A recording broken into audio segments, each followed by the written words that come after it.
All right, welcome back to Patient Win Insider. I'm Nick Moen, and today I'm joined by Stacy Farley, founder of Full Arch Sales Experts in San Diego.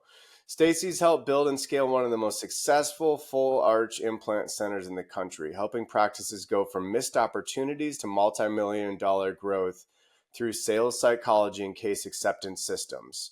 So today we're going to talk about the real reason patients say yes, how to bridge the gap between marketing and conversion, and how dentists can master the emotional side of high-value treatment.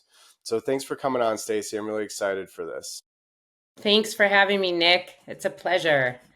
Thank you. Let's dig into kind of your background. Like what originally inspired you to join the dental industry, and what inspired you to transition from dental operations into training and sales? Yeah, so my background is a little different in the sense that I feel like a lot of people that are doing full arch sales, kind of started at the front desk or maybe even in hygiene or something like that. But I started my career in sales back in the mid 90s. I graduated college in 96 and just with a business degree and went straight into sales because I didn't know what the heck I wanted to do with my life. And I landed in dental because my father's a dentist. But I didn't go to work in his dental practice, right? I had been in sales my entire career. And I went to just do a project with him and it actually didn't work out. And I was just going to go back into corporate sales, sales management, things like that. And I ended up, before I left, he said, it was really interesting. So my dad was kind of like one of the pioneers in the removable implant space. So he kind of found this niche. It was later in his career, he put a little wet lab in his office and started doing dentures, and then realized how crappy a lower denture was. And they started doing some implants, and they perfected, once the locator, which is the abutment, came out, they perfected a way to attach this, lower denture that doesn't stay in to the implants once the locator came out. But anyway, so I went there to do a project, and my dad was one of the first guys doing TV marketing. This is back in the day when you couldn't even own more than two practices. You had to you couldn't own 10 practices as a single dentist, right? So he started doing marketing, TV marketing, and he said, Stacy, before you leave, he's like, let's try something. He said, I spent about 20 grand a month in marketing, for every 10 people that come in to find out about this treatment, 2 of them accept. And he said, let's sit down for an hour a day. We'll pull up the x-rays. I'll educate you on why these people can't afford not to do this treatment, and just call them up. And whoever you get scheduled, I'll just pay you a commission. And it was the numbers took off. And he ended up being able to retire 3 years early. And it was a situation when he retired, the brokerage firm said to the new owner, there's one condition. You can only buy this practice if the daughter doesn't leave too. They're like, you can't buy it if she leaves too with the dad. So anyways, Yeah. I stayed, and it was I remember to this day, the new owner, his name's Javier Valadez, still a great friend of mine. He was like, you're going to stay, right? When he came, I'm like, yes. So anyways, I was, working the back end and just calling these people on my own time. And he said, I want you in here, Stacy, presenting these cases with me. And we took that practice from 2.2 million to 8.3 million with a 5% marketing spend. National, usually people spend 15 to 20 in marketing. And I was able to convert, for 8 years straight at 70%. So if I saw 10 patients, I was able to convert 7 of them. And the national average is, 20%. And so then what happened was the implant companies saw what I was doing and what we were doing. And I started working directly with them, training on case acceptance. And then just this year in February, I left that cush job I just had to sit in one little office and talk to people and close cases all day. But I left there in February and I started this company. I knew there was a huge demand and a huge problem in this area. So that was a long story. Sorry. that's how I got in. And I feel like a lot of it was really for me. It was timing was great for me, and it was kind of like a perfect storm. I had learned through failure doing sales so long how to really do this effectively. So, with the success you've seen, I mean, how much of it is based on systems of human behavior, or emotional, or emotions? I mean, like where do you think your success is coming from, or your understanding of how to manage and close? I mean, you said 70% of the cases. Well, yeah. So it's really interesting that you asked that. How much is based on that? Most is based on that, right? But what really was like actually what came full circle for me was prior to working in dental for 12 years prior to dentistry, I worked for a company that invested millions of dollars to learn how to transact a highly emotional business to consumer transaction. So it was like, I learned we worked with like Harvard psychology departments. And it's crazy because I didn't even put two and two together. The company I worked for was Jenny Craig, and it's the exact same type of lead where these people just procrastinate for years and years. And then finally they hit rock bottom, right? Like people that need full arch dental treatment, they're terrified. In fact, Clear Choice did a study and they found that the average patient that calls for like a direct to consumer marketing lead calls and hangs up 4 times before they'll even talk to the practice. That's how scared they are. So, anyways, but it's the same cycle where they procrastinate, they're terrified. Then finally they hit rock bottom, they see your ad, they pick up the phone. And the reason there's so many problems with conversion in full arch dentistry, because it's a sales and marketing business, is that we don't know how to answer the phone. So we don't know how to take a lead call.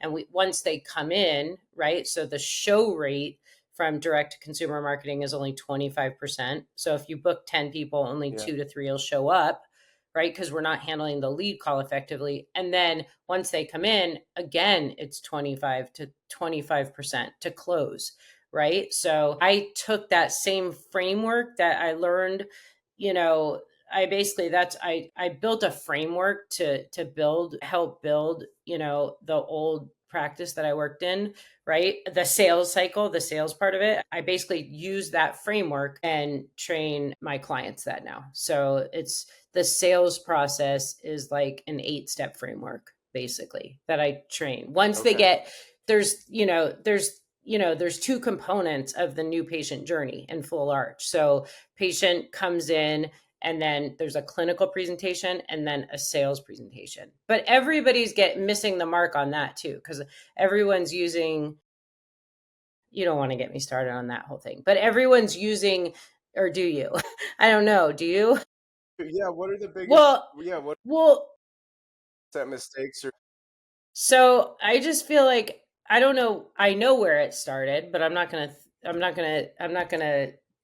throw mud here.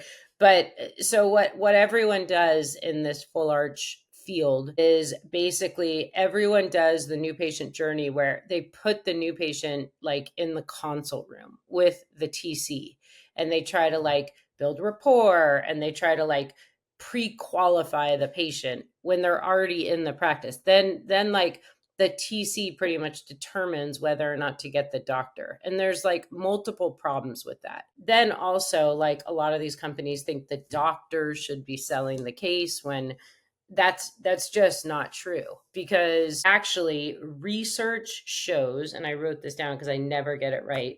Research shows that people are less likely to take advice when they think the advisor stands to benefit financially, because these cases cost so much money. When the doctor's like, I recommend that you do a double all on four, the patient's like sitting there looking up at the doctor thinking, yeah, I bet he does. Like, I'd probably like to do the case, but I'm not interested in buying you a Porsche. You know what I mean? It's too much money. Yeah. Like, it's just different. It's not like sitting there recommending a root canal. We're talking $40,000 to $50,000. So if the doctor can remain neutral and say, okay, here's the diagnosis, here are your options, all the teeth need to come out, unfortunately, but you're lucky in the sense that technology has given us a way to basically like replace your natural teeth, right? Through an all on four. But here's the option. You can either do dentures, you can do, something where we put 4 implants on the top, 4 on the bottom, and we do a denture that snaps in. It's called an overdenture or a snap-in denture. Or you can do what is going to be most like your natural teeth, and it's basically where we take everything out, use 4 to 6 implants on the top, 4 to 6 implants on the bottom, and we do a hybrid zirconia bridge that's screwed in that basically doesn't come out, and it's permanent, and it functions almost like your natural teeth. And then, now you're going to meet with Stacy. She's our finance manager. She's an expert in patient financing. She's going to go over all the options with you and get you set up for what works best for you. And then if someone else is telling the patient, like, I use what's called a unique selling proposition, like how, a lot of times that involves the doctor's expertise. Like the doctor can't talk about how great he is, you know what I mean? But I Right. can, Yeah. or Sure. the sales rep can.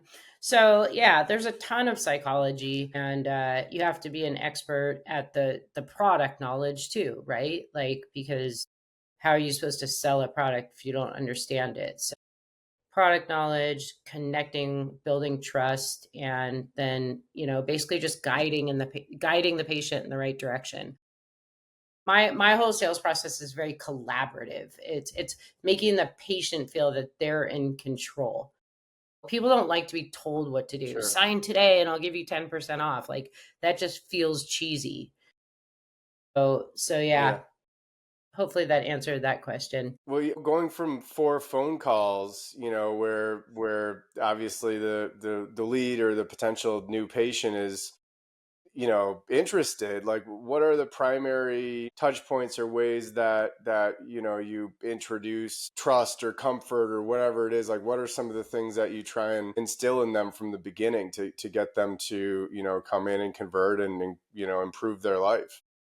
Yeah, well, that's a whole nother area, right? So you have your call center, which can be one person sitting in Right. your office, or it could be someone working remotely, or it could be multiple people working in a queue, But first, you have to do the lead call. That's separate from the sales presentation. So first, you have to motivate them enough to come in, right? And then there's the whole thing like, do you charge for a consult? Do you not?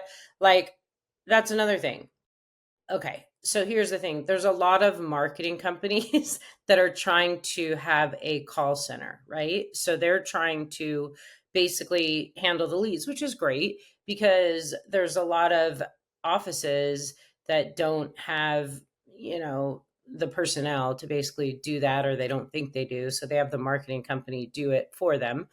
Um, so basically, there's a lot of, you know, basically discrepancy over whether you charge for a consult. Then there's more discrepancy over whether you like, there's a fine line between like, so listen, so you don't want to, you need to book a viable lead, right? And I call it the 3 C's. So they need to have one of 3 things, the 3 C's: cash, credit, or a cosigner.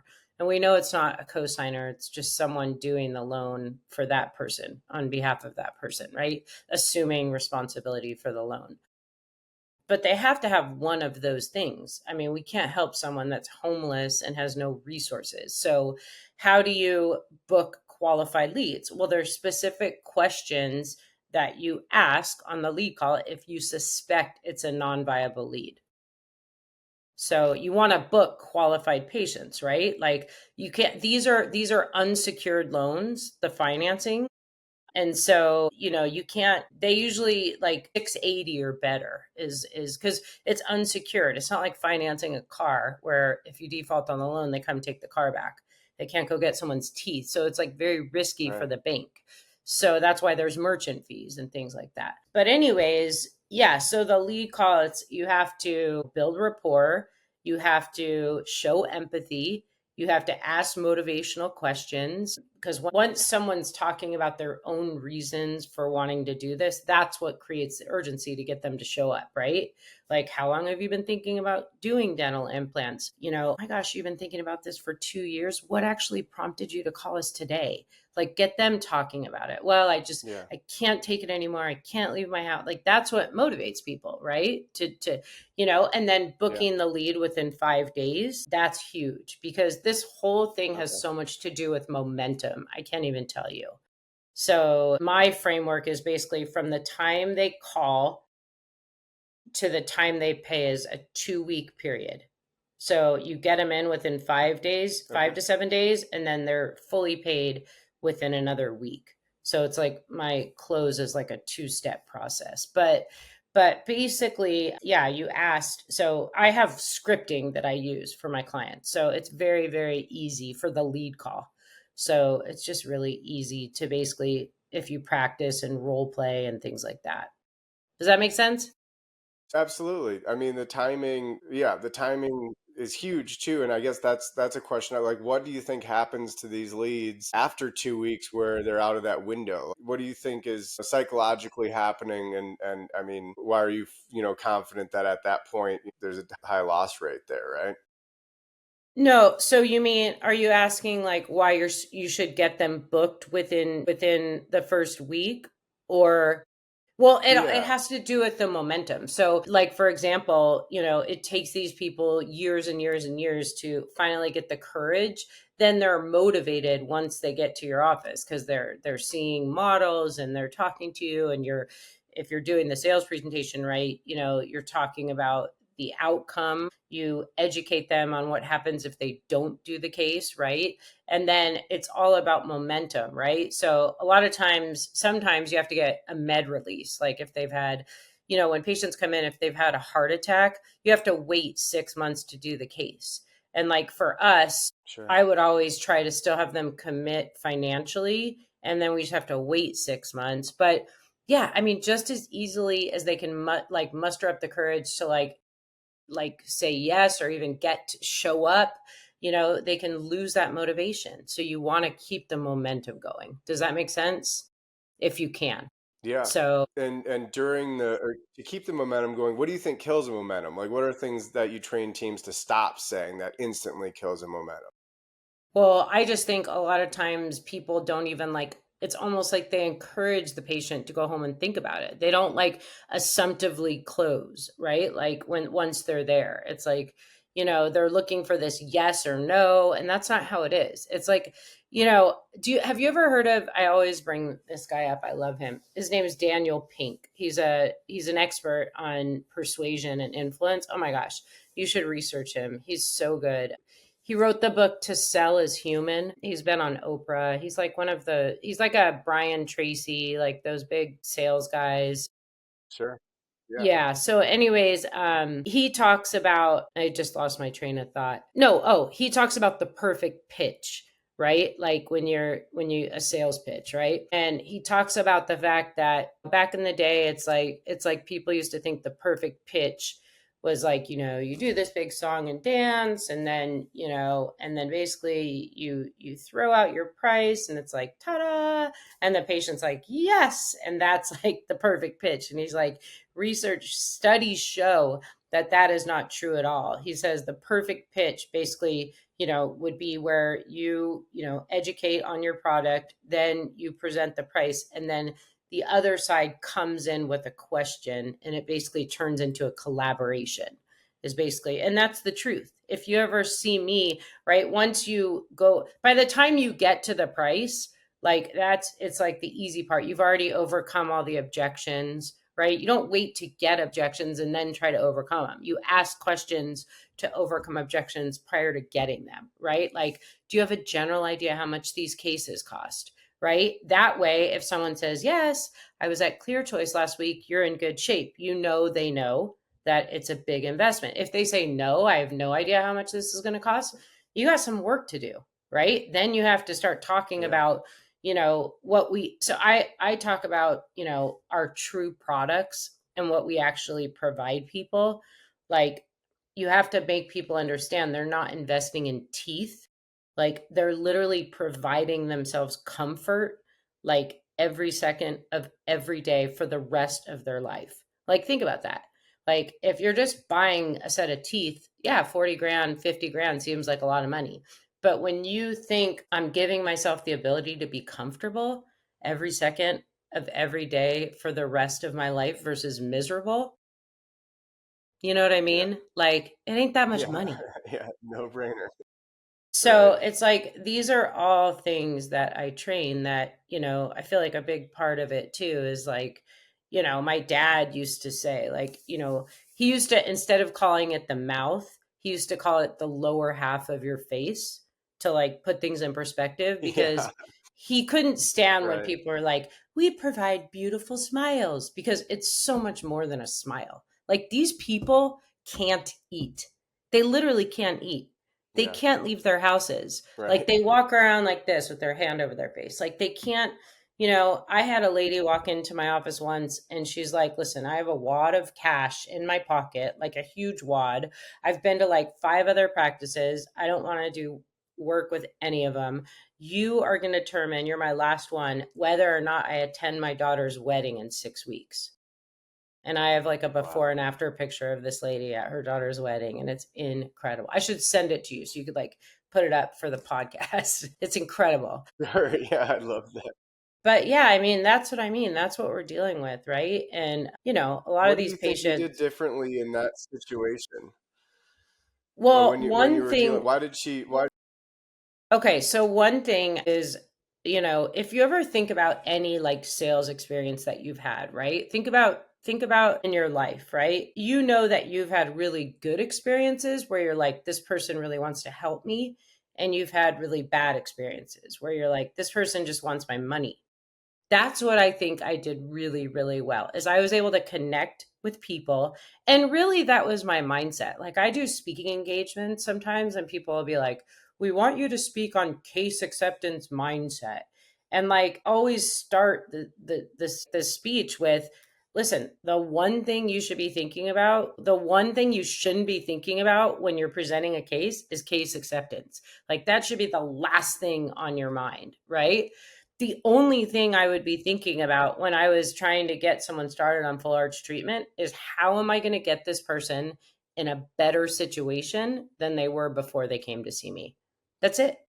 I wasn't thinking about selling an all on four. Like, what if they didn't want an all on four? What if they wanted something they could take out? And like, I basically connected with these people. I had enough product knowledge to where I was an expert in my field. They could ask me anything. I sat in on surgeries with him. I learned everything, like everything. Like, I knew almost as much as the doctor on the clinical side, right? So, it's like, Yeah. and it's really interesting. One thing I learned about like why you have to be an expert in product knowledge is because, especially in face-to-face sales, you're so engaged with the patient on an emotional level that if you have to stop and think about how to answer a question, it breaks that emotional connection. So it's really, but if you ask what was the one thing that I did really effectively, in addition to knowing my product inside and out, I was able to connect with those people no matter who they were. I don't care if you walked in my office and looked like the CEO of a company or you look like a bum on the street. I treated you exactly the same. And the only initiative I had was to get them in a better situation. That's it. And it came across very naturally. How does that work with scaling? I mean, like you probably have some clients or you worked with practices that are doing, 4 to Yeah. 6 arches a month, right? But then you've also or have worked with, practices that are doing 20 plus arches a month. Like how do you keep that emotional connection, specialized between each, these new patients that are coming in with different volumes? Yeah. Are you saying now for my clients? Like that's what a lot of people said when I went Yeah. from actually presenting cases to like teaching other people how to do it. Everyone's like, or a lot of people are like, she's just an outlier in the field. Like she's never going to be able to teach other people to like do that. And my clients, oh my gosh, Nick, my clients, I have one practice. They were averaging about 6 arches a month, right?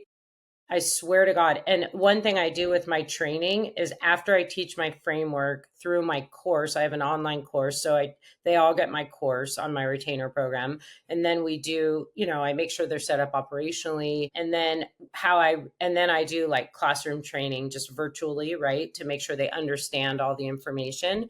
And then once they start using my training, we record what their sales presentations.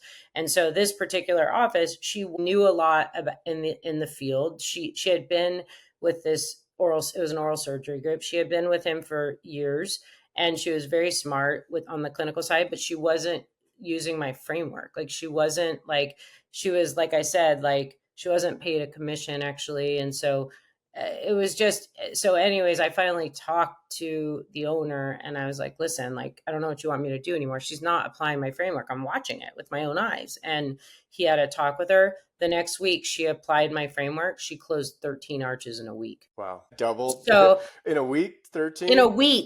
week, they were doing 6 arches a month. I had Yeah. another patient. I had another, not another patient. I had another client I just started with. He hadn't closed an arch in like 3 months. He was in a slump. I've been working with the guy for like 4 weeks. We've closed 6 arches already. So it's like, I feel like it's like a lot of these things are very simple things that as long as you put them into place, right? You just have to have someone that can connect with someone, is intelligent and has a good personality, and is very transparent. And then these steps that you do, I feel like are pretty simple to implement.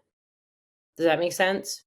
Well, how do you see, I mean, if you're able to build these systems, how do you see technology or, other tools being able to implement them? Or, I mean, is there, with AI or drip flows or other ways of interacting with leads and in the treatment room, like how do you see these tools being affected by technology in the coming years? Yeah, that's a good point. Well, definitely for marketing, like AI is, great tool for marketing because, you move these leads through a pipeline, right? So there's two types of leads, right? Inbound and outbound. And, the inbound leads are obviously they're hotter leads because the patient called and took the time to like see your ad and pick up the phone and call you. So those are like always going to be more qualified.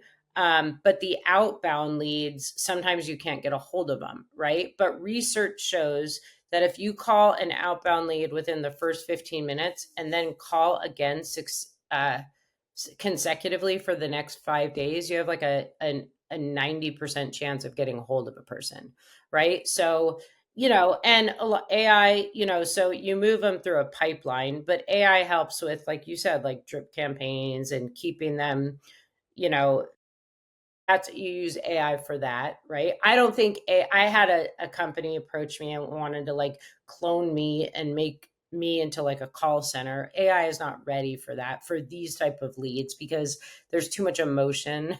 So I don't think at that point, but like a lot of things I could see, using AI to, the TC is not like educated enough, like in terms of like, understanding infection. So one thing we do is we display the pano to the 2D x-ray in the sales presentation. So like the surgeons or the doctors use a TC scan because they measure the bone, right? But when you look at a pano, have you ever seen the difference? Have you ever Yeah. seen? Okay. So a pano, you can see infection really well, and you can see like the teeth and everything like that. So it's really good to have that up there as like a reminder of like, oh my gosh, like look at this infection right now that you can't even feel, right? Like if you had an Right. infection on your arm like that right now, you'd be in the ER, but you can't see it or feel Yeah. it. So it's just festering inside your body, But yeah, AI, so they already have like programs that can point all that out. And, do I ever think like AI will be able to like close a case? Probably.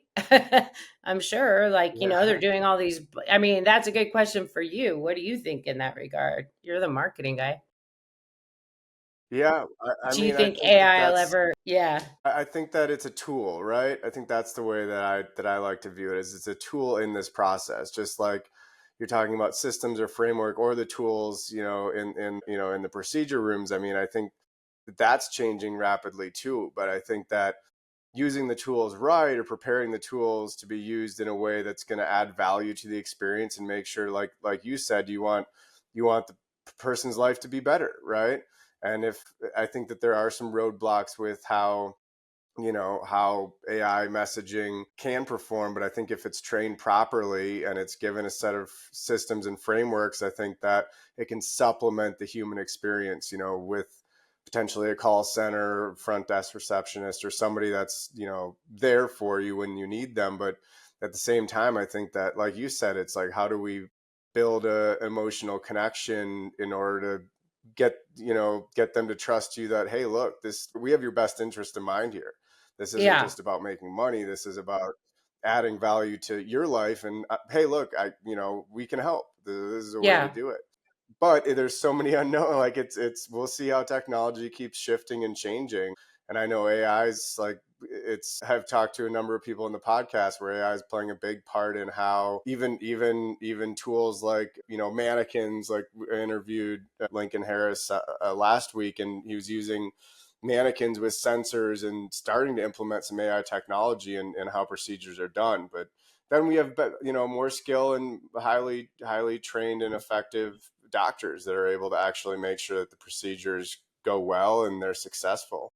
I'm working with a company right now in AI. I've been working with them for the past 6 months, and it's an AI company that basically he found me, and I was literally training an AI device how to sell these full arch cases. And then basically he had some roadblocks with the company, so we kind of did like a soft rollout, and then he had to pull back and things like that. And now they're ready to really test it. But basically what it is I've taught this, like we've used my course and me presenting cases, right? Recordings of me presenting cases to basically teach this AI device to what it would do is to teach it how to sell full arch cases. Basically what it would do is it's an audio recording where, like, if you were a sales rep in a full arch office, you'd be wearing an Apple Watch, and it would record the sales presentation, and then it would pull up a software, and then basically all the areas that you did correctly, right, that were good, it would tell you. And then all the areas where there was room for growth, it would score you. It pulled up like a scorecard. So I'm working on things like that, like to help like maximize my time, because right now I'm just like sitting there watching these. I can speed up and everything, but it takes a lot of time to watch these sales presentations and things like that. Does that make sense? But yeah, I mean, Yeah. there's Well, in also companies. Have education, you heard of Yomi Robotics? no, You haven't? So there's robots that put an implant, place the implant, like literally. You should. really. Yeah, I Oh haven't yeah, heard of that. I work with them because they like refer people to Wow. me. So there's a company called Yomi Robotics that basically it knows exactly where to go. Like I could literally place the implant because the robot does it, right? Like, so it's interesting. Yeah. But yeah. That's insane. Yeah, I Yeah. interviewed Mark Whitefield, and he has glasses that are coming out soon that actually help. You put the glasses in the mouth, and you can scan how the teeth, it goes back to a program, and you get a scan of, how the teeth should be placed or the implants should be placed to, maximize I guess both aesthetics, but then also like how the bite is, right? I think that there's Mhm. like the small margin of error there where you're a millimeter off, and all of a sudden the bite's completely off. And Yeah. so yeah, he's using these glasses now. I think they're rolling out in the next year or so, but he's using those to help in the whole procedure process. It's constant growth and execution so that we Yeah. get better care, right? Yeah. Um, well, 100%. I want to. I'm curious, just for like a last message. Like, what one message would you give to dentists or clients that are frustrated by leads that don't close? Like, is there anything that like hits home that you'd say every time?